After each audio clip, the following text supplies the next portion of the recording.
ನಮಸ್ಕಾರ. ಸುದ್ದಿ 9 ಯೂಟ್ಯೂಬ್ ಚಾನಲ್ಗೆ ಸ್ವಾಗತ. ಇದೀಗ ತಾನೇ ಬಂದ ಮುಖ್ಯವಾದ ಮಾಹಿತಿಗಳು. ಎಲ್ಲ ಗೃಹಲಕ್ಷ್ಮಿಯರಿಗೆ ಸರ್ಕಾರದಿಂದ ಮುಖ್ಯವಾದ ಅಪ್ಡೇಟ್ ಬಂದಿದೆ. ನಿಮ್ಮ ಬ್ಯಾಂಕ್ ಖಾತೆಗೆ 2,000 ರೂಪಾಯಿ ಜಮಾ ಆಗಿಲ್ವಾ? ವಿಡಿಯೋನ ಪೂರ್ತಿಯಾಗಿ ನೋಡಿ. ರಾಜ್ಯಾದ್ಯಂತ SSLC ಪರೀಕ್ಷೆಯ ಫಲಿತಾಂಶ ಬಿಡುಗಡೆ. ಕಲಬುರಗಿ ಜಿಲ್ಲೆಗೆ ಕೊನೆಯ ಸ್ಥಾನ. ಪ್ರಿಯಾಂಕ ಖರ್ಗೆ ಅವರನ್ನು ಗುರಿಯಾಗಿಸಿ ಬಿಜೆಪಿ JDSನವರು ವ್ಯಂಗ್ಯವಾಡಿದ್ದಾರೆ. SSLC ಪರೀಕ್ಷಾ ರಿಸಲ್ಟ್ ಬಗ್ಗೆ ಒಂದು ಮುಖ್ಯವಾದ ಮಾಹಿತಿ ಬಂದಿದೆ. ಮತ್ತೊಂದೆಡೆಯಲ್ಲಿ ಚುನಾವಣೆ ಮುಗಿಯುತ್ತಿದ್ದಂತೆ ಪೆಟ್ರೋಲ್ ಮತ್ತು ಡೀಸೆಲ್ ಬೆಲೆಯಲ್ಲಿ 25 ರೂಪಾಯಿಂದ 30 ರೂಪಾಯಿ ಏರಿಕೆ ಆಗುತ್ತೆ ಎಂಬ ಒಂದು ಸುದ್ದಿ ಹರಿದಾಡಿದ್ದು, ಇದೇ ವಿಚಾರಕ್ಕೆ ಕೇಂದ್ರದ ಪೆಟ್ರೋಲಿಯಂ ಸಚಿವಾಲಯ ಒಂದು ಟ್ವೀಟ್ ಮಾಡಿ ಸ್ಪಷ್ಟನೆ ಕೊಟ್ಟಿದೆ. ಏನಿದು ಮಾಹಿತಿ ಎಂಬುದನ್ನು ಕೂಡ ನೋಡೋಣ. ಮತ್ತೊಂದೆಡೆಯಲ್ಲಿ ಉಚಿತ ಆಟೋ ಕೊಟ್ಟು ಈಗ ಹಣ ನೀಡುವಂತೆ ಕಿರುಕುಳ. ಮಹಿಳೆಯರು ಕಣ್ಣೀರು ಹಾಕುತ್ತಿದ್ದಾರೆ. ಎಲ್ಲಿ ಏನಾಯಿತು ಎಲ್ಲ ಮಾಹಿತಿ ನೋಡೋಣ ಸ್ನೇಹಿತರೆ. ಇನ್ನು ಚಿನ್ನ ಮತ್ತು ಬೆಳ್ಳಿ ಪ್ರಿಯರಿಗೆ ಒಂದು ಮುಖ್ಯವಾದ ಮಾಹಿತಿ. ಚಿನ್ನದ ಬೆಲೆ ಈಗ ಕುಸಿತವಾಗುವುದು ಶುರುವಾಗಿದೆ. ಯಾಕೆ ಕುಸಿತ ಆಗ್ತಾ ಇದೆ, ಇನ್ನು ಎಷ್ಟು ಕುಸಿತವಾಗಬಹುದು, ಈ ಎಲ್ಲ ಮಾಹಿತಿ ಡೀಟೇಲ್ ಆಗಿ ನೋಡೋಕ್ಕಿಂತ ಮೊದಲು ನೀವು ಸುದ್ದಿ 9 ಯೂಟ್ಯೂಬ್ ಚಾನಲ್ಗೆ ಮೊದಲು ಬಾರಿ ಭೇಟಿ ನೀಡುತ್ತಿದ್ರೆ ದಯವಿಟ್ಟು ಸಬ್ಸ್ಕ್ರೈಬ್ ಆಗಿ, ಪಕ್ಕದಲ್ಲಿ ಕಾಣಿಸೋ ಗಂಟೆ ಕೂಡ ಒತ್ತಿ. ಇದರಿಂದ ರಾಜ್ಯದ ಮಾಹಿತಿಗಳು ನಿಮಗೆ ಸಿಗುತ್ತವೆ. ವಿಡಿಯೋಗೆ ಲೈಕ್ ಮಾಡಿ ಮತ್ತು ವಿಡಿಯೋ ಪೂರ್ತಿಯಾಗಿ ನೋಡಿ. ಬನ್ನಿ ಸ್ನೇಹಿತರೆ, ಎಲ್ಲ ಸುದ್ದಿಗಳನ್ನು ಡೀಟೇಲ್ ಆಗಿ ನೋಡೋಣ. ನೀವು ಕೂಡ ಗೃಹಲಕ್ಷ್ಮಿ ಯೋಜನೆ ಫಲಾನುಭವಿಗಳಾಗಿದ್ರೆ ನಿಮ್ಮ ಬ್ಯಾಂಕ್ ಖಾತೆಗೆ ಇಲ್ಲಿವರೆಗೆ ಎಷ್ಟು ಕಂತು ಜಮಾ ಆಯಿತು ಕಮೆಂಟ್ ಮಾಡಿ. ಹೌದು ಸ್ನೇಹಿತರೆ, ಮಾಹಿತಿಯ ಪ್ರಕಾರ 2 ತಿಂಗಳ ಅಂತರದಲ್ಲಿ ಸರ್ಕಾರ 3 ಕಂತುಗಳನ್ನು ಜಮೆ ಮಾಡಿದೆ. ಫೆಬ್ರವರಿಯಲ್ಲಿ 27, 28ನೇ ಕಂತು ಹಾಕಲಾಗಿದ್ದು, ಇದೀಗ ಏಪ್ರಿಲ್ ತಿಂಗಳಲ್ಲಿ 29 ಕಂತು ಜಮೆ ಮಾಡುವ ಮೂಲಕ 2 ತಿಂಗಳಲ್ಲಿ 6,000 ರೂಪಾಯಿ ಮಹಿಳೆಯರ ಬ್ಯಾಂಕ್ ಖಾತೆಗೆ ವರ್ಗಾವಣೆ ಮಾಡಲಾಗಿದೆ. ಹೌದು, ಉತ್ತರ ಕರ್ನಾಟಕದ ಬಹುತೇಕ ಜಿಲ್ಲೆಯ ಫಲಾನುಭವಿಗಳಿಗೆ ಏಪ್ರಿಲ್ ತಿಂಗಳಲ್ಲಿ 2,000 ರೂಪಾಯಿ ಜಮಾ ಆಗಿರುವುದು ದೃಢಪಟ್ಟಿದೆ ಸ್ನೇಹಿತರೆ. ಚಿತ್ರದುರ್ಗ ಜಿಲ್ಲೆ ಒಂದಕ್ಕೆ 77,66,82,000 ಹಣವನ್ನು ಕೂಡ ಬಿಡುಗಡೆ ಮಾಡಲಾಗಿದೆ. ಹೌದು, ಕರ್ನಾಟಕದ ಕಾಂಗ್ರೆಸ್ ಸರ್ಕಾರ ಮಹಿಳೆಯರ ಆರ್ಥಿಕ ಸ್ಥಿತಿ ಬಲಪಡಿಸುವ ಉದ್ದೇಶದಿಂದ ಗೃಹಲಕ್ಷ್ಮಿ ಯೋಜನೆ ಜಾರಿಗೆ ಮಾಡಿದ್ದು, ಇದುವರೆಗೆ 29 ಕಂತು ಜಮೆ ಮಾಡುವ ಮೂಲಕ 58,000 ಹಣವನ್ನು ಹಾಕಲಾಗಿದೆ ಸ್ನೇಹಿತರೆ. ಈ ಒಂದು ಯೋಜನೆಯ ಪ್ರಮುಖ ಉದ್ದೇಶವೇ ಮಹಿಳೆಯರನ್ನು ಆರ್ಥಿಕವಾಗಿ ಸ್ವಾವಲಂಬನೆಯಾಗಿ ಮಾಡುವುದಾಗಿತ್ತು.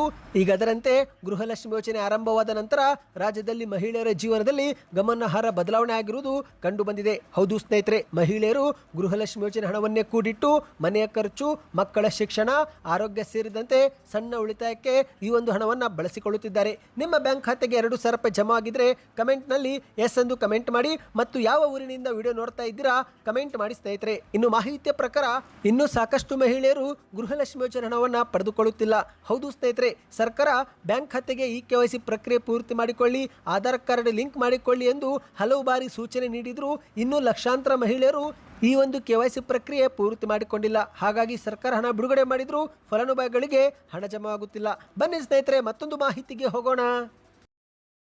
ನಿಮ್ಮ ಮನೆಯಲ್ಲೂ ಕೂಡ SSLC ಪರೀಕ್ಷೆ ಬರೆದ ವಿದ್ಯಾರ್ಥಿಗಳಿದ್ರೆ ಎಷ್ಟು ಅಂಕ ಗಳಿಸಿದ್ರು ಕಮೆಂಟ್ ಮಾಡಿ. ಹೌದು ಸ್ನೇಹಿತರೆ, SSLC ಪರೀಕ್ಷೆಯ ಫಲಿತಾಂಶ ಬಿಡುಗಡೆ ಮಾಡಲಾಗಿದೆ. ಕಲಬುರಗಿ ಜಿಲ್ಲೆ ಕೊನೆ ಸ್ಥಾನ ಪಡೆದುಕೊಂಡಿದ್ದು, ಇದನ್ನು ಗುರಿಯಾಗಿಸಿಕೊಂಡು ಬಿಜೆಪಿ JDS ಪ್ರಿಯಾಂಕ್ ಖರ್ಗೆ ಅವರ ವಿರುದ್ಧ ವ್ಯಂಗ್ಯವಾಡಿದೆ. ಹೌದು, 2025-26ನೇ ವರ್ಷದ SSLC ಪರೀಕ್ಷೆ ಫಲಿತಾಂಶ ಇಂದು ಪ್ರಕಟಗೊಂಡಿದೆ. ಈ ಬಾರಿ 98.40% ಫಲಿತಾಂಶದೊಂದಿಗೆ ದಕ್ಷಿಣ ಕನ್ನಡ ಜಿಲ್ಲೆ ಪ್ರಥಮ ಸ್ಥಾನ ಪಡೆದುಕೊಂಡಿದ್ರೆ 98.18% ಫಲಿತಾಂಶ ಪಡೆದು ಉಡುಪಿ ದ್ವಿತೀಯ ಸ್ಥಾನ ಪಡೆದುಕೊಂಡಿದೆ. ಅದರಂತೆ ಸ್ನೇಹಿತರೆ, ಕೊನೆಯ ಸ್ಥಾನ ಕಲಬುರಗಿ ಜಿಲ್ಲೆ ಈ ಬಾರಿ ಪಡೆದುಕೊಂಡಿದೆ. ಹೌದು, 85% ಅಂಕ ಗಳಿಸುವ ಮೂಲಕ ಕಲಬುರಗಿ ಜಿಲ್ಲೆ ಕೊನೆಯ ಸ್ಥಾನದಲ್ಲಿ ಉಳಿದುಕೊಂಡಿದ್ದು, ಇದೇ ವಿಚಾರವನ್ನು ವಿಪಕ್ಷಗಳು ಅಸ್ತ್ರವನ್ನಾಗಿಟ್ಟುಕೊಂಡು ಕಲಬುರಗಿ ಉಸ್ತುವಾರಿ ಸಚಿವ ಪ್ರಿಯಾಂಕ್ ಖರ್ಗೆ ಅವರ ವಿರುದ್ಧ ವಾಗ್ದಾಳಿ ಮಾಡಿದೆ. ಸ್ವಂತ ಜಿಲ್ಲೆಯ ಮಕ್ಕಳ ಭವಿಷ್ಯ ರೂಪಿಸುವಲ್ಲಿ ಖರ್ಗೆ ಕುಟುಂಬ ವಿಫಲವಾಗಿದೆ ಎಂದು ಸಾಮಾಜಿಕ ಜಾಲತಾಣದಲ್ಲಿ ಟ್ವೀಟ್ ಮಾಡಿ ವ್ಯಂಗ್ಯವಾಡಿದೆ. ನೀವು ಸ್ಕ್ರೀನ್ ಮೇಲೆ ಒಂದು ಟ್ವೀಟ್ ನೋಡ್ತಿರ್ಬೋದು. ಇದು JDS ಪಕ್ಷ ಮಾಡಿದ ಟ್ವೀಟ್ ಆಗಿದೆ. ಕಲಬುರಗಿ ಜಿಲ್ಲೆ ಈ ಬಾರಿಯೂ SSLC ಫಲಿತಾಂಶದಲ್ಲಿ 35ನೇ ಸ್ಥಾನಕ್ಕೆ ಕುಸಿದಿದೆ. 2026 ಕಲಬುರಗಿ ಕೊನೆಯ 35ನೇ ಸ್ಥಾನ, 2025ರಲ್ಲಿ ಕಲಬುರಗಿ 35ನೇ ಸ್ಥಾನ ಕೊನೆಯ ಸ್ಥಾನ, 2024ರಲ್ಲಿ ಕಲಬುರಗಿ 34ನೇ ಸ್ಥಾನ. 4-5 ದಶಕಗಳಿಂದ ಕಲಬುರಗಿ ಜಿಲ್ಲೆಯನ್ನು ಆಳುತ್ತಿರುವ ಖರ್ಗೆ ಕುಟುಂಬ ಸ್ವಂತ ಜಿಲ್ಲೆಯ ಮಕ್ಕಳ ಭವಿಷ್ಯ ರೂಪಿಸುವಲ್ಲಿ ವಿಫಲವಾಗಿರುವುದು ನಾಚಿಕೆಗೇಡಿನ ಸಂಗತಿ. ಜಿಲ್ಲೆಯಲ್ಲಿ ವಿದ್ಯಾರ್ಥಿಗಳಿಗೆ ಉತ್ತಮ ಶೈಕ್ಷಣಿಕ ವಾತಾವರಣ, ಶಿಕ್ಷಕರ ನೇಮಕ ಸೇರಿದಂತೆ ಶಿಕ್ಷಣದ ಪ್ರಗತಿಗೆ ಅಗತ್ಯ ಮೂಲಸೌಕರ್ಯ ಕಲ್ಪಿಸುವಲ್ಲಿ ಸಂಪೂರ್ಣವರು ವಿಫಲರಾಗಿದ್ದಾರೆ. ಜಿಲ್ಲಾ ಉಸ್ತುವಾರಿ ಸಚಿವ ಪ್ರಿಯಾಂಕ್ ಖರ್ಗೆ ಅವರೇ, ನಿಮ್ಮ ಭಾಷಣದ ಸಾಧನೆಗೆ ಈ ಫಲಿತಾಂಶವನ್ನು ಕೂಡ ಸೇರಿಸಿಕೊಳ್ಳಿ. ಕಲಬುರಗಿಯನ್ನು ಅಕ್ಷರಶಃ ಶೈಕ್ಷಣಿಕ ಅಂಧಕಾರಕ್ಕೆ ದುಡಿದಿರಿ.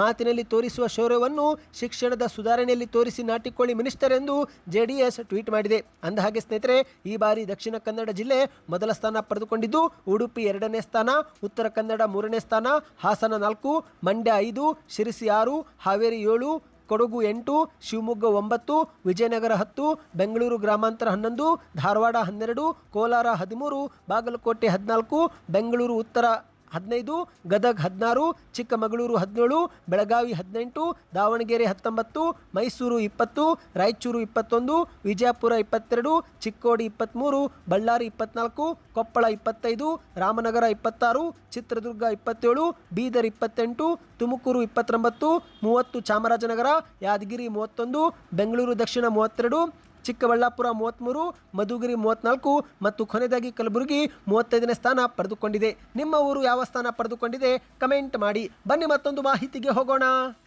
ಇದೀಗ ಭಾರತದಲ್ಲಿ ಚುನಾವಣಾ ಮುಗಿಯುತ್ತಿದ್ದಂತೆ ಪೆಟ್ರೋಲ್ ಮತ್ತು ಡೀಸೆಲ್ ಬೆಲೆಯಲ್ಲಿ 25 ರೂಪಾಯಿಂದ 30 ರೂಪಾಯಿವರೆಗೆ ಏರಿಕೆ ಆಗುತ್ತೆ ಎನ್ನುವ ಸುದ್ದಿ ಭಾರಿ ಸದ್ದು ಮಾಡ್ತಾ ಇದೆ. ಹೌದು, ಭಾರತದ ವಿವಿಧ ರಾಜ್ಯಗಳಲ್ಲಿ ವಿಧಾನಸಭಾ ಚುನಾವಣೆ ನಡೆಯುತ್ತಿದ್ದು, ಹಾಗಾಗಿ ಚುನಾವಣಾ ಮುಗಿಯುತ್ತಿದ್ದಂತೆ ವಾಹನ ಸವಾರರಿಗೆ ಕೆಟ್ಟ ಸುದ್ದಿಯೊಂದು ಕಾದಿದೆ ಎಂಬ ಸುದ್ದಿ ಭಾರಿ ಸದ್ದು ಮಾಡಿದೆ.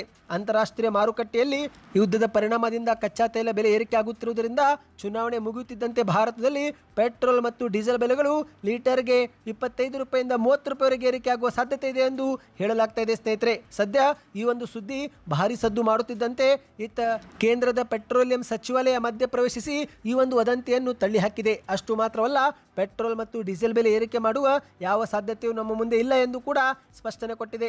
ಹೌದು ಸ್ನೇಹಿತರೆ, ನೀವು ಸ್ಕ್ರೀನ್ ಮೇಲೆ ಒಂದು ಟ್ವೀಟ್ ನೋಡ್ತಿರಬಹುದು. ಇದು ಕೇಂದ್ರದ ಪೆಟ್ರೋಲಿಯಂ ಮತ್ತು ನೈಸರ್ಗಿಕ ಅನಿಲ ಸಚಿವಾಲಯ ಮಾಡಿದ ಟ್ವೀಟ್ ಆಗಿದೆ. ಇದರಲ್ಲಿ ಏನು ಬರೆಯಲಾಗಿದೆ ಅಂದರೆ, ಪೆಟ್ರೋಲ್ ಮತ್ತು ಡೀಸೆಲ್ ಬೆಲೆ ಏರಿಕೆ ಮಾಡಬಹುದು ಎಂದು ಕೆಲ ವರದಿಗಳು ಹೇಳುತ್ತಿವೆ. ಆದರೆ ಇಂತಹ ಯಾವುದೇ ಪ್ರಸ್ತಾಪ ನಮ್ಮ ಸರ್ಕಾರದ ಮುಂದೆ ಇಲ್ಲ. ಜನರಿಗೆ ಭಯ ಮತ್ತು ಆತಂಕ ಹುಟ್ಟಿಸಲು ಇಂತಹ ವರದಿಗಳನ್ನು ಸೃಷ್ಟಿ ಮಾಡಲಾಗ್ತಾ ಇದೆ. ಕಳೆದ 5 ವರ್ಷದಲ್ಲಿ ಪೆಟ್ರೋಲ್ ಮತ್ತು ಡೀಸೆಲ್ ಬೆಲೆಗಳನ್ನು ಏರಿಕೆ ಮಾಡದೇ ಇರುವ ಏಕೈಕ ದೇಶವಿದ್ರೆ ಅದು ಭಾರತ. ಅಂತಾರಾಷ್ಟ್ರೀಯ ದರಗಳು ಗಣನೀಯವಾಗಿ ಏರಿಕೆ ಆಗುತ್ತಿದ್ದರೂ ಭಾರತೀಯ ನಾಗರಿಕರಿಗೆ ಅದರ ಬಿಸಿ ತಾಗದಂತೆ ನಮ್ಮ ಸರ್ಕಾರ ಮತ್ತು ಸರ್ಕಾರಿ ಸ್ವಾಮ್ಯದ ತೈಲ ಕಂಪನಿಗಳು ನಿರಂತರವಾಗಿ ಕ್ರಮ ತೆಗೆದುಕೊಳ್ಳುತ್ತಿವೆ. ಹಾಗಾಗಿ ಪೆಟ್ರೋಲ್ ಡೀಸೆಲ್ ಬೆಲೆ ಏರಿಕೆ ಆಗುವುದಿಲ್ಲ ಎಂದು ಕೇಂದ್ರದ ಸಚಿವಾಲಯ ಸ್ಪಷ್ಟನೆ ಕೊಟ್ಟಿದೆ. ಸ್ನೇಹಿತರೆ, ಹೌದು, ಒಂದು ಕಡೆಯಲ್ಲಿ ಮಾಧ್ಯಮಗಳಲ್ಲಿ 25 ರೂಪಾಯಿಂದ 30 ರೂಪಾಯಿವರೆಗೆ ಏರಿಕೆ ಆಗುತ್ತೆ ಎಂಬ ಒಂದು ಸುದ್ದಿ ಪ್ರಕಟವಾಗುತ್ತಿದೆ. ಆದರೆ ಇತ್ತ ಸರ್ಕಾರ ಇಂತಹ ಯಾವುದೇ ಪ್ರಸ್ತಾಪ ನಮ್ಮ ಮುಂದೆ ಇಲ್ಲ ಎಂದು ಸ್ಪಷ್ಟನೆ ಕೊಟ್ಟಿದೆ. ಈ ಬಗ್ಗೆ ನಿಮಗೆ ಏನಿಸುತ್ತೆ ನೀವು ನಮಗೆ ಕಮೆಂಟ್ ಮಾಡಿ. ಸ್ನೇಹಿತರೆ, ಬನ್ನಿ ಮತ್ತೊಂದು ಮಾಹಿತಿಗೆ ಹೋಗೋಣ. ಮೊದಲು ಸಹಾಯಕ್ಕೆಂದು ಉಚಿತ ಆಟೋ ಕೊಟ್ಟು ಈಗ ಹಣ ನೀಡುವಂತೆ ಕಿರುಕುಳ ಕೊಡಲಾಗ್ತಾ ಇದೆ. ಹೌದು ಸ್ನೇಹಿತರೆ, ವಿಜಯಪುರದಲ್ಲಿ ಕೆಲ ಆಟೋ ಚಾಲಕರು ಮಹಿಳೆಯರು ಕಣ್ಣೀರು ಹಾಕುತ್ತಿದ್ದಾರೆ. ದಿನಕ್ಕೆ 1,000 ರೂಪಾಯಿ ದುಡಿತಿರಲ್ಲ, ಪ್ರತಿ ತಿಂಗಳು 6,000 ಕಟ್ಟೋಕೆ ಏನು ಆಗುತ್ತೆ ಎಂದು ಆಟೋ ಪಡೆದುಕೊಂಡ ಮಹಿಳೆಯರಿಗೆ ಪ್ರತಿನಿತ್ಯ ಫೋನುಗಳು ಬರುತ್ತಿವೆ. ಹೌದು ಸ್ನೇಹಿತರೆ, ಪಟ್ಟಣದ 6ನೇ ವಾರ್ಡ್ನಲ್ಲಿ ಇತ್ತೀಚೆಗೆ ಆಯೋಜನೆ ಮಾಡಿದ್ದಂಥ ಮಹಿಳಾ ದಿನಾಚರಣೆಯಲ್ಲಿ ಉಚಿತವಾಗಿ ಎಲೆಕ್ಟ್ರಿಕ್ ಆಟೋ ಪಡೆದ 8 ಮಂದಿ ಮಹಿಳೆಯರು ಇದೀಗ ಹಣ ಕಟ್ಟಲಾಗದೆ ವಿಚಲಿತರಾಗಿದ್ದಾರೆ. ಹೌದು, ಇತ್ತೀಚೆಗೆ ಕೆಂಪೇಗೌಡ ಅಂತಾರಾಷ್ಟ್ರೀಯ ವಿಮಾನ ನಿಲ್ದಾಣ ಪ್ರತಿಷ್ಠಾನದಲ್ಲಿ ಮಹಿಳಾ ಎಲೆಕ್ಟ್ರಿಕ್ ಚಾಲನಾ ಕಾರ್ಯಕ್ರಮದಲ್ಲಿ ಮಹಿಳೆಯರಿಗೆ ಉಚಿತವಾಗಿ ಎಲೆಕ್ಟ್ರಿಕ್ ಆಟೋವನ್ನು ವಿತರಿಸಲಾಗಿತ್ತು. ಆರಂಭದಲ್ಲಿ ಎಲ್ಲವೂ ಉಚಿತವೆಂದು ಹೇಳಿ ಎಲೆಕ್ಟ್ರಿಕ್ ಆಟೋ ಪಡೆದುಕೊಂಡ ನಂತರ ಈಗ ತಿಂಗಳಿಗೆ 6,000 ರೂಪಾಯಿ ಪಾವತಿ ಮಾಡಲೇಬೇಕು ಎಂದು ಅವರಿಗೆ ಹೇಳಲಾಗಿದೆ. ಸ್ನೇಹಿತರೆ, ಈ ಒಂದು ವಿಚಾರ ಮೊದಲೇ ಗೊತ್ತಿದ್ರೆ ನಾವು ಆಟೋನೇ ಪಡೆದುಕೊಳ್ಳುತ್ತಿರಲಿಲ್ಲ ಎಂದು ಆಟೋ ಪಡೆದಂಥ ಆಟೋ ಚಾಲಕಿಯರು ತಮ್ಮ ಒಂದು ನೋವನ್ನು ತೋಡಿಕೊಂಡಿದ್ದಾರೆ. ಪ್ರತಿ ತಿಂಗಳು 6,000 ರೂಪಾಯಿ ಕಟ್ಟಬೇಕು ಎನ್ನುತ್ತಿದ್ದಾರೆ. ಇದಕ್ಕಾಗಿ ಪ್ರತ್ಯೇಕ ಬ್ಯಾಂಕ್ ಖಾತೆ ತೆರೆಯಬೇಕು ಎಂದು ನಮಗೆ ಹೇಳುತ್ತಿದ್ದಾರೆ ಎಂದು ಮಾಧ್ಯಮಗಳ ಮುಂದೆ ಹೇಳಿಕೆ ಕೊಟ್ಟಿದ್ದಾರೆ. ಒಂದೊಮ್ಮೆ 6,000 ರೂಪಾಯಿ ಕಟ್ಟಲಿಲ್ಲವೆಂದರೆ ಮುಂದೆ ಬಡ್ಡಿ ಸಮೇತ ಕಟ್ಟಬೇಕಾಗುತ್ತೆ ಎಂದು ಹೆದರಿಸುತ್ತಿದ್ದಾರೆ ಎಂದು ಮಾಧ್ಯಮಗಳ ಮುಂದೆ ಹೇಳಿಕೆ ಕೊಟ್ಟಿದ್ದಾರೆ. ಅಂದಹಾಗೆ ಸ್ನೇಹಿತರೆ, ಮಹಿಳೆಯರು ಆಟೋ ಪಡೆದುಕೊಂಡಿದ್ದಾರೆ.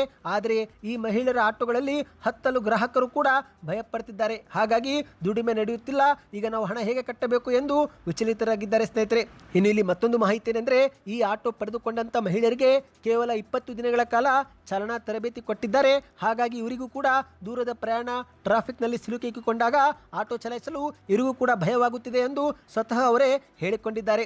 ಇನ್ನು ಆಟೋ ಕೊಟ್ಟವರು ಇದುವರೆಗೆ ಒಂದು ದಾಖಲೆಯೂ ಕೂಡ ನೀಡಿಲ್ಲ. ಈಗ ಏಕಾಏಕಿ ತಿಂಗಳಿಗೆ 6,000 ಕಟ್ಟೆನ್ನುತ್ತಿದ್ದಾರೆ. ಮತ್ತೊಂದೆಡೆಯಲ್ಲಿ ಶಾಲೆ ಕಾಲೇಜುಗಳು ಕೂಡ ರಜೆ ಇವೆ. ದಿನವಿಡೀ ದುಡಿದ್ರು 300 ರೂಪಾಯಿ 400 ರೂಪಾಯಿ ಸಂಪಾದಿಸುವುದು ಕೂಡ ಕಷ್ಟವಾಗ್ತಾ ಇದೆ. ಇವರಿಗೆ ಮಾತ್ರ ಮಾಸಿಕ 6,000 ರೂಪಾಯಿ ಬ್ಯಾಂಕ್ ಪಾವತಿ ಮಾಡಬೇಕಂತೆ. ನಮಗೆ ಹೇಗೆ ಸಾಧ್ಯವಾಗುತ್ತೆ ಎಂದು ಪ್ರಶ್ನೆ ಮಾಡಿದ್ದಾರೆ. ಸ್ನೇಹಿತರೆ, ಬನ್ನಿ ಸ್ನೇಹಿತರೆ, ಕೊನೆಯ ಮಾಹಿತಿಗೆ ಹೋಗೋಣ. ಸತತ 5 ದಿನಗಳಿಂದ ಬಂಗಾರ ಮತ್ತು ಬೆಳ್ಳಿಯಲ್ಲಿ ಭಾರಿ ಇಳಿಕೆ ಆಗ್ತಾ ಇದೆ. ಹೌದು ಸ್ನೇಹಿತರೆ, ಶುಭ ಕಾರ್ಯಕ್ಕೆ ಮುಂದಾಗುತ್ತಿರುವ ಪ್ರತಿಯೊಬ್ಬರಿಗೆ ಚಿನ್ನದ ಬೆಲೆ ಇಳಿಕೆ ಆಗಿರುವುದರಿಂದ ಭಾರಿ ಸಂತೋಷ ತಂದಿದೆ. ಕಳೆದ 5 ದಿನದಿಂದ ಚಿನ್ನ ಬೆಳ್ಳಿಯಲ್ಲಿ ಭಾರಿ ಕುಸಿತವಾಗಿದ್ದು ಮುಂಬರುವ ದಿನಗಳಲ್ಲಿ ಇನ್ನಷ್ಟು ಚಿನ್ನ ಬೆಳ್ಳಿ ಕುಸಿತವಾಗುವ ಲಕ್ಷಣಗಳು ಕಂಡು ಬಂದಿವೆ. ಹೌದು ಸ್ನೇಹಿತರೆ, ಅಕ್ಷಯ ತೃತೀಯ ದಿನದ ನಂತರ ಚಿನ್ನಾಭರಣ ಸತತವಾಗಿ ಇಳಿಕೆ ಆಗ್ತಾ ಇದೆ. ಏಪ್ರಿಲ್ 19ರ ನಂತರದಿಂದ ಚಿನ್ನದ ಬೆಲೆ ಇದುವರೆಗೆ ಭಾರಿ ಕುಸಿತವಾಗಿದೆ ಸ್ನೇಹಿತರೆ. ಇದೀಗ 24 ಕ್ಯಾರೆಟ್ 1 ಗ್ರಾಂ ಬಂಗಾರದಲ್ಲಿ ಮತ್ತೆ 120 ರೂಪಾಯಿ ಇಳಿಕೆಯಾಗಿದೆ. ಹೌದು, 15,355 ರೂಪಾಯಿ ಪ್ರತಿ ಗ್ರಾಮು, ಅಂದ್ರೆ 10 ಗ್ರಾಮ್ಗೆ 1,53,500 ರೂಪಾಯಿ ಸ್ನೇಹಿತರೆ. ಇನ್ನು 22 ಕ್ಯಾರೆಟ್ ಆಭರಣ ಬಂಗಾರ ನೋಡುವುದಾದ್ರೆ ಪ್ರತಿ ಗ್ರಾಮು 14,000 ರೂಪಾಯಿ ಆಗಿದೆ. ಅಂದ್ರೆ ಸ್ನೇಹಿತರೆ 10 ಗ್ರಾಮ್ಗೆ 1,40,000 ರೂಪಾಯಿ ಆಗಿದೆ. ಇನ್ನು ಚಿನ್ನ ಬೆಳ್ಳಿ ಕುಸಿತವಾಗುತ್ತಾ ಅಥವಾ ಏರಿಕೆ ಆಗುತ್ತೆ ಎನ್ನುವ ಪ್ರಶ್ನೆಗೆ ಉತ್ತರ ಸಿಕ್ಕಿದೆ. ಹೌದು ಗೆಳೆಯರೆ, ಮುಂಬರುವ ದಿನಗಳಲ್ಲಿ ಇನ್ನಷ್ಟು ಚಿನ್ನ ಬೆಳ್ಳಿ ಕುಸಿತವಾಗುವ ಲಕ್ಷಣ ಇವೆ. ಯಾಕಂದ್ರೆ ಅಂತಾರಾಷ್ಟ್ರೀಯ ಮಾರುಕಟ್ಟೆಯಲ್ಲಿ ತೈಲ ಬೆಲೆಗಳು ಏರಿಕೆ ಆಗುತ್ತಿದ್ದು ಇದರಿಂದ ಲೋಹಗಳತ್ತ ಆಕರ್ಷಣೆ ಕಡಿಮೆ ಆಗಿದೆ. ಹೌದು ಗೆಳೆಯರೆ, ಹಾರ್ಮುಜ್ ಜಲಸಂಧಿಯಲ್ಲಿ ಮುಂದುವರೆದ ಉದ್ವಿಗ್ನತೆ ದಾಳಿಗಳು ಅಂತಾರಾಷ್ಟ್ರೀಯ ಮಾರುಕಟ್ಟೆಯಲ್ಲಿ ತೈಲ ಬೆಲೆಯನ್ನು ಏರಿಕೆ ಮಾಡುವಂತೆ ಆಗಿವೆ. ಹಾಗಾಗಿ ಹೂಡಿಕೆದಾರರು ಈಗ ತೈಲದಲ್ಲಿ ಹೂಡಿಕೆ ಮಾಡಲು ಮುಂದಾಗಿದ್ದು ಇದರಿಂದ ಚಿನ್ನದಲ್ಲಿ ಡಿಮ್ಯಾಂಡು ಕಡಿಮೆ ಆಗಿದೆ. ಹಾಗಾಗಿ ಚಿನ್ನ ಮತ್ತಷ್ಟು ಕುಸಿತವಾಗುವ ಲಕ್ಷಣ ಇದೆ ಎಂದು ತಜ್ಞರು ಇದೀಗ ಅಭಿಪ್ರಾಯಪಟ್ಟಿದ್ದಾರೆ ಸ್ನೇಹಿತರೆ. ನಿಮ್ಮ ಪ್ರಕಾರ ಮುಂಬರುವ ದಿನಗಳಲ್ಲಿ ಚಿನ್ನ ಕುಸಿತವಾಗಬೇಕಾ ಏರಿಕೆ ಆಗಬೇಕಾ? ಕುಸಿತವಾದರೆ ಎಷ್ಟು ಕುಸಿತವಾಗಬೇಕು, ನಿಜವಾದ ಬೆಲೆ ಏನಾಗಬೇಕು ಎಂಬುದನ್ನು ಕಮೆಂಟ್ ಮಾಡ್ತಾ ವಿಡಿಯೋಗೆ ಲೈಕ್ ಮಾಡಿ, ಚಾನಲ್ಗೆ ಸಬ್ಸ್ಕ್ರೈಬ್ ಆಗಿ.